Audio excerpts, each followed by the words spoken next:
और क्या हालचाल। तो जस्ट डायनेस्टी एपिसोड 13 की शुरुआत होती है और हमें xiao फैन और जोई की बड़ी बहन को बताया जाता है जो कि फैन जियान बेली से बचकर भाग रहे होते हैं। बोला जाए तो उन सिपाहियों से बचकर भाग रहे होते हैं टुगड़ू टुगड़ू। अब इतने में हमें xiao फैन और जोई की बड़ी बहन को बताया जाता है जिसके सामने 2 4 6 स्टूडेंट आ गए थे। xiao फैन और जोई की बड़ी बहन चलते हैं तो पलक झपकते इन स्टूडेंटों को निपटा कर तेजी से आगे बढ़ने लगते हैं। अब इतने में हमें एक और बंदे को बताया जाता है जो कि और कोई नहीं बल्कि वही था जो कुछ समय पहले जोई की बड़ी बहन के पीछे पड़ा था और वहां से xiao फैन ने उसे बचाया था। ये चलता है तो ये भी xiao फैन और जोई के पीछे लग जाता है और अपनी तलवार से शॉर्ट अटैक xiao फैन और जोई पर करने लगता है। अब इतने में xiao फैन चलता है तो यहाँ पर एक फॉर्मेशन बना लेता है और यहाँ पर बहुत सारे स्टूडेंटों को एकदम पीछे खिसका देता है। अब इतने में हम जोई की बड़ी बहन को भी देखते हैं जिसे कि फैन जियान बेली के जो स्टूडेंट है ना उन्होंने एक फॉर्मेशन बनाकर घेर लिया है और इन फॉर्मेशनों की सहायता से ये जोई की बड़ी बहन पर हमला कर रहे हैं लगे तेरी, जिस वजह से जोई की बड़ी बहन इन चैनों से बच रही है। अब हमें इस फॉर्मेशन को बताया जाता है जिसे जोई की बड़ी बहन तोड़ने की कोशिश कर रही है लेकिन ये फॉर्मेशन बहुत ही ज्यादा स्ट्रॉन्ग है इसलिए वो इसे तोड़ नहीं पा रही है। इतने में एक बहुत ही पावरफुल अटैक आता है और जो फॉर्मेशन था ना उस पर क्रैक पाड़ देता है। अब जोई की बड़ी बहन ये देखती है कि इस फॉर्मेशन पर क्रैक आ चुके हैं तो जोई की बड़ी बहन चलती है तो यहाँ पर इस फॉर्मेशन पर एक और अटैक कर देती है जिस वजह से फॉर्मेशन टूट जाता है। जोई की बड़ी बहन चलती है तो यहाँ से तुरंत 9 to 11 हो जाती है। बोला जाए तो यहाँ से भाग जाती है। अब इतने में हमें xiao फैन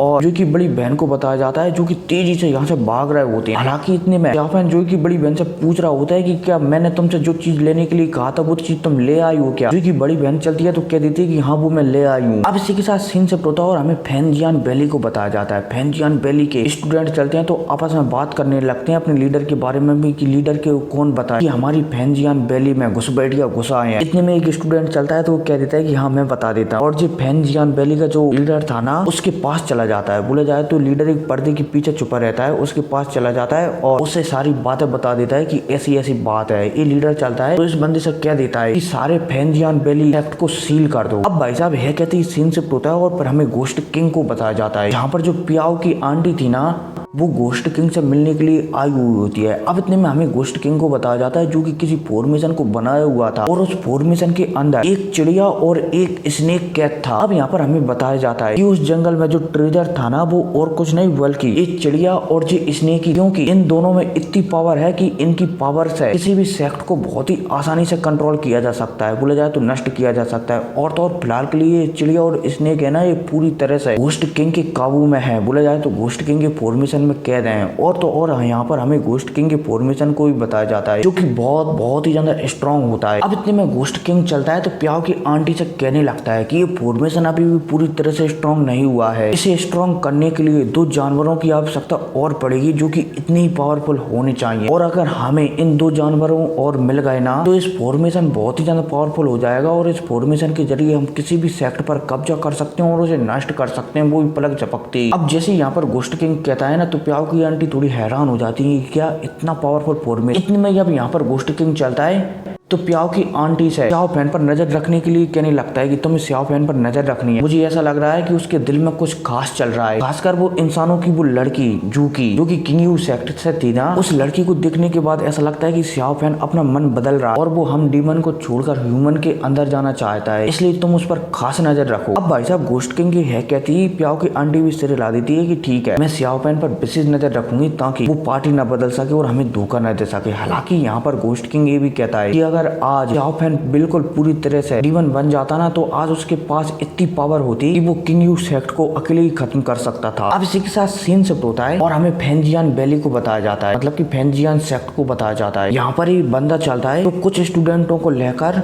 हमारे xiao फैन और जोई की बड़ी बहन को ढूंढने के लिए निकल जाता है। अब इतने में हमें जोई की बड़ी बहन और xiao फैन को भी बताया जाता है जो कि जंगल में बैठकर आराम कर रहे होते हैं और कुछ बातें कर रहे होते हैं, मतलब कि कुछ प्लान वगैरह बना रहे होते हैं। अब इतने में फैन जियान बेली का ये बुड्ढा चलता है तो ये xiao फैन को देख लेता है और सीधा xiao फैन के पीछे लग जाता है। अब इतने में जोई चलती है, मतलब कि जोई की बड़ी बहन चलती है तो वो अलग रास्ते निकल जाती है और हमारा xiao फैन अलग रास्ते निकल जाता है। लेकिन जितनी भी फैन जियान बेली के स्टूडेंट और वो मास्टर था ना वो हमारे xiao फैन का पीछे लग जाते हैं। इतने में में हम जोई की बड़ी बहन को देखते हैं जो कि फैंजियान वैली के जितने भी यहाँ पर स्टूडेंट आए थे ना, उनमें से एक स्टूडेंट को किडनैप कर लेती है। अब जैसे ये बुड्ढा हमारे श्याओफेन का पीछा करता है ना, तो श्याओफेन चलता है तो इससे तेजी से भागने लगता है, मतलब कि इससे बचकर और इसे चकमा देकर गायब हो जाता है। अब जब ये बुड्ढा ये देखता है कि श्याओफेन दोबारा से यहाँ से भाग चुका है, तो ये हैरान हो जाता है कि आखिर ये बंदा कितनी तेजी से भागता है जो उसे ये पकड़ नहीं पा रहा है। इतने में ये बुड्ढा महसूस करता है कि वो यहाँ पर जितने भी स्टूडेंटों को लाया था ना, उसमें से एक स्टूडेंट गायब हो चुका है। तो हैरान हो जाता है वो, और जो सभी के सभी लोग चलते हैं तो अपने एक स्टूडेंट बोला जाए तो अपने साथी को ढूंढने लगते हैं, लेकिन जितनी भी ढूंढे इनमें से कोई भी उस स्टूडेंट को नहीं ढूंढ पाता जो जोई ने किडनैप किया था। अब भाई साहब गुस्से में एक बुड्ढा चलता है तो एक पेड़ को ही निपटा डालता है, बोला जाए तो एक पेड़ को ही काट देता है। अब इतने में हम प्याओ की आंटी को और एक और बंदे को देखते हैं जो कि यहाँ पर आपस में श्याओफेन के बारे में बात कर रहे होते हैं। प्याओ की आंटी चलती है तो इस बंदे से पूछ रही होती है कि श्याओफेन कौन है और वो भला कहाँ से आया है। ये बंदा चलता है तो श्याओफेन के बारे में कुछ भी नहीं बता पा। अब इसी के साथ सीन शिफ्ट होता है और फिर हमें एक टावर को बताया जाता है जो कि बहुत ही ज्यादा खतरनाक और भूतिया दिख रहा होता है, और इसी भूतिया देखने के साथ एपिसोड खत्म हो जाता है। तो मिलते हैं अगली वीडियो में, टेक केयर।